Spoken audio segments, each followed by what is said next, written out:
Bismillahirrahmanirrahim. Assalamualaikum warahmatullahi wabarakatuh. Perkenalkan, saya Irmoti Syam, kelas M21.1. Saya merupakan mahasiswa baru Universitas Negeri Makassar, program studi Pendidikan Guru Sekolah Dasar, Fakultas Ilmu Pendidikan.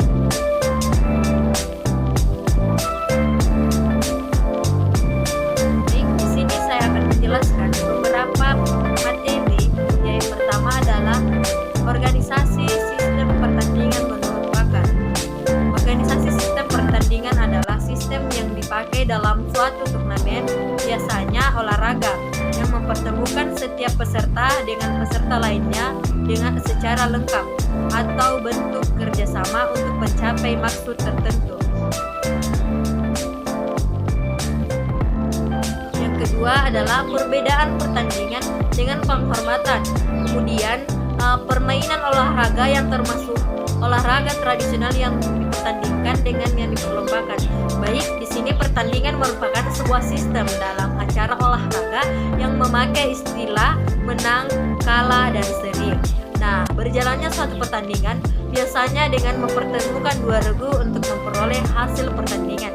Sedangkan perlombaan yang merupakan sebuah sistem dalam acara olahraga yang memakai istilah menang dan kalah, namun tidak memakai istilah seri, sebab suatu perlombaan biasanya berjalan searah dan dalam sekali perlombaan boleh dengan dua peserta maupun lebih sekaligus peserta.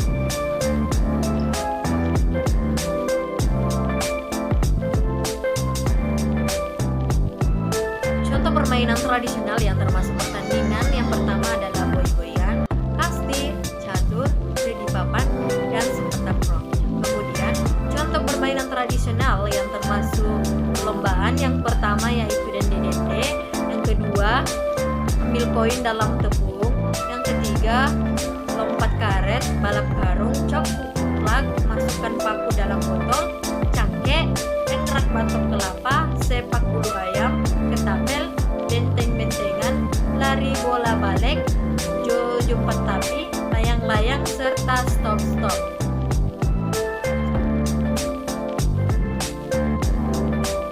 Nah, yang ketiga adalah manajemen organisasi penyelenggaraan pertandingan. Nah, manajemen organisasi pelaksanaan pertandingan yang pertama adalah planning atau perencanaan. Planning adalah bagian dari daur kegiatan manajemen yang terutama berhubungan dengan pengambilan keputusan untuk masa depan, baik jangka panjang maupun jangka pendek.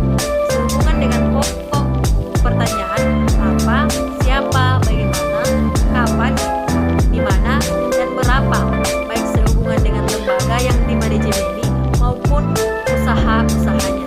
Yang kedua adalah organisasi.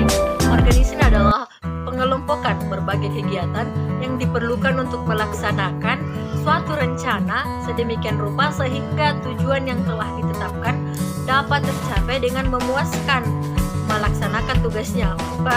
Pengorganisasian bertujuan membagi suatu kegiatan besar menjadi kegiatan-kegiatan yang lebih kecil. Yang ketiga adalah actuating. Actuating adalah suatu tindakan yang memuasakan agar semua anggota kelompok berusaha untuk mencapai sasaran-sasaran yang sesuai dengan perencanaan manajerial dan usaha organisasi. Yang keempat adalah controlling atau pengawasan.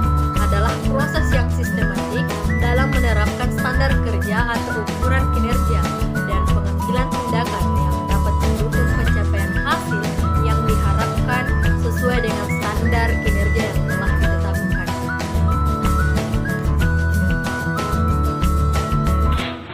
Nah, yang keempat adalah jenis-jenis sistem pertandingan.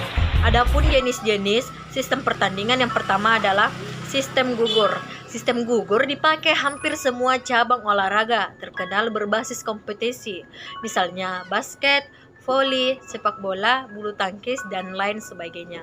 Implementasi sistem pertandingan tersebut sangat efektif karena penyelenggara bisa lebih menghemat waktu ketika kejuaraan.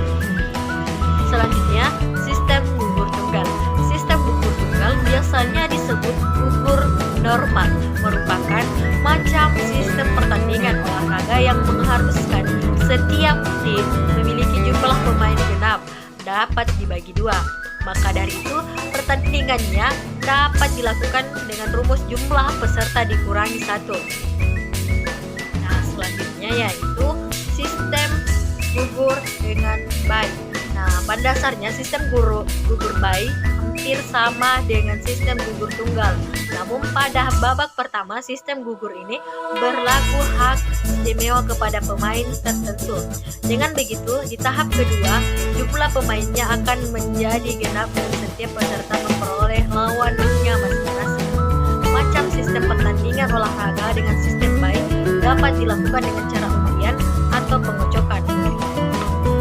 Selanjutnya, sistem gugur sidit. Jenis sistem gugur selanjutnya yaitu sistem gugur sidit. Sistem gugur sidit ialah macam sistem pertandingan olahraga yang memisahkan tim-tim kuat dalam bagan yang berbeda. Panitia tidak akan mempertemukan tim kuat tersebut dalam pertandingan penyisihan, sehingga pada babak selanjutnya akan diperoleh kumpulan tim yang paling kuat saja. Nah, selanjutnya sistem gugur ganda. Gugur ganda ialah macam sistem pertandingan olahraga yang memberikan peluang bagi tim yang kalah. Pasalnya, setiap peserta yang kalah sebanyak 2 kali tidak diperbolehkan untuk ikut dalam pertandingan selanjutnya dan dianggap gugur. Kemudian, sistem ini merupakan penyempurnaan dari sistem gugur tunggal. Dalam sistem gugur ganda, peserta dapat melanjutkan pertandingannya selama masih kalah 1 kali. Nah, yang terakhir yaitu sistem kompetisi. Sistem kompetisi adalah sistem pertandingan yang membutuhkan waktu cukup lama. Hal ini dikarenakan peserta melakukan pertandingan sebanyak beberapa kali. Maka dari itu, masing-masing peserta akan saling bertemu dalam pertandingan. Pemenang dalam sistem kompetisi akan dilakukan dengan penjumlahan angka atau poin yang paling tinggi.